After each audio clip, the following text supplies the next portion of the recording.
কি ভয়াবহ সেই দৃশ্য! এই দুনিয়ার জীবনকে যারা খেলাধুলার মোহের ঘোরে কাটিয়ে দিয়েছে, যারা আল্লাহর আহ্বান প্রত্যাখ্যান করেছে, সত্যকে অস্বীকার করেছে, তাদের জন্য অপেক্ষা করছে আগুনের নির্মম শাস্তি। তারা চিৎকার করবে আর বলবে, হে আল্লাহ, একবার বের হবার সুযোগ দাও। কিন্তু বলা হবে, তোমাদের তো আগেই সতর্ক করা হয়েছিল, তবু তো তোমরা ফিরে আসনি।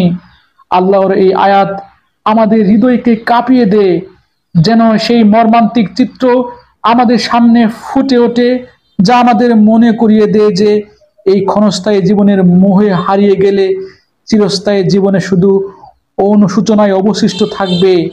তাই এখনই সময় ফিরে আসার, এখনই সময় আল্লাহর পথে কাঁদার, আল্লাহর পথে থাকার, কাঁদতে কাঁদতে তার কাছে ক্ষমা চাইবার। কারণ কিয়ামতের দিন কান্না শুধু জ্বলন্ত আগুনেই ভেসে যাবে, তার কোনো মূল্যই থাকবে না।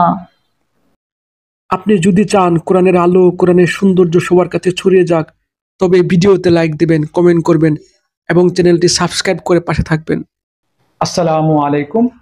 স্বাগতম মহাগ্রন্থ আল কোরআনের ধারাবাহিক তাফসিরে। আজকে ইনশাল্লাহ আমরা পবিত্র কোরআনের সূরা মায়দার 36 এবং 37 নম্বর আয়াত দুটি নিয়ে আলোচনা করব।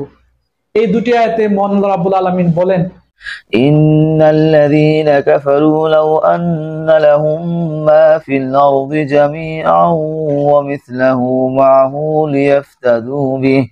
معه ليفتدوا به من عذاب يوم القيامة ما تقبل منهم ولهم عذاب أليم। আর যারা ঈমান আনতে অস্বীকার করেছে, কিয়ামতের দিন পৃথিবীর সমুদয় ধন দৌলত যদি তাদের করায়ত্ত থাকে, তার সাথে আরো যদি সমপরিমাণ সম্পদ তাদের কাছে থাকে, এ সম্পদ মুক্তিপণ হিসেবে দিয়েও যদি সে কিয়ামতের দিন জাহান্নামের আযাব থেকে মুক্তি পেতে চায়, তাও সম্ভব হবে না। তার কাছ থেকে এর কিছু সেদিন গ্রহণ করা হবে না। তাদের জন্য সেদিন কঠোর আযাব নির্ধারিত থাকবে।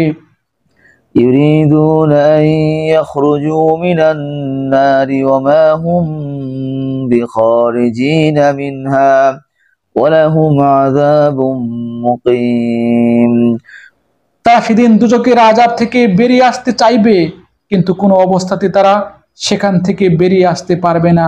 তাদের জন্য স্থায়ী আযাব নির্দিষ্ট হয়ে আছে। আল্লাহ দয়া করো, ক্ষমা করো! কি ভয়াবহ দুটি আয়াত, যেখানে আল্লাহ রাব্বুল আলামিন বলেছেন পরকালে দুনিয়ার সম্পদ দিয়ে, দুনিয়ার প্রভাব প্রতিপত্তি দিয়ে জাহান্নামের আগুন থেকে রক্ষা মিলবে না। যেখানে আল্লাহ বলেছেন দুনিয়ার ধন সম্পদ দিয়ে পরকালের আগুন থেকে রক্ষা মিলবে না।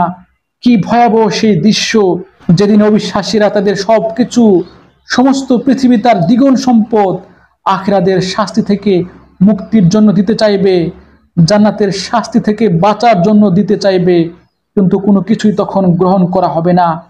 এই দুনিয়ার জীবনকে যারা খেলাধুলার মোহের ঘোরে কাটিয়ে দিয়েছে, যারা আল্লাহর আহ্বান প্রত্যাখ্যান করেছে, সত্যকে অস্বীকার করেছে, তাদের জন্য অপেক্ষা করছে আগুনের নির্মম শাস্তি।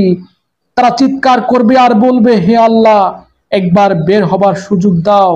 কিন্তু বলা হবে, তোমাদের তো আগেই সতর্ক করা হয়েছিল, তবু তো তোমরা ফিরে আসনি।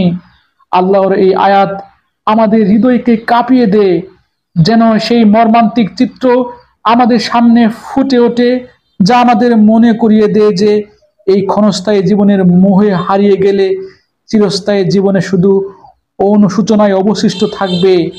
তাই এখনই সময় ফিরে আসার, এখনই সময় আল্লাহর পথে কাঁদার, আল্লাহর পথে থাকার, কাঁদতে কাঁদতে তার কাছে ক্ষমা চাইবার।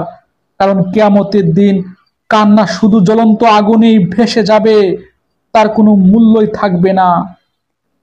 আল্লাহ রাব্বুল আলামিন সহায় হন, আমাদেরকে দয়া করুন। আমরা যেন দুনিয়াতে আল্লাহর কাজ করে, আল্লাহর ইবাদত করে, আমাদের ভুলগুলো শুধরে নিয়ে আল্লাহর পথে এগিয়ে যে জাহান্নামের আগুন থেকে নিজেদের বাঁচিয়ে ফেলতে পারি। আল্লাহ রাব্বুল আলামিনের কাছে সেই দোয়াই করি, আল্লাহ রাব্বুল আলামিন যেন আমাকে সহ আপনাদের সবাইকে জাহান্নামের সেই ভয়াবহ আযাব থেকে রক্ষা করুন এবং জান্নাতের পথে কাজ করার তৌফিক দান করুন। এই প্রত্যাশা এখানেই শেষ করছি। ধন্যবাদ।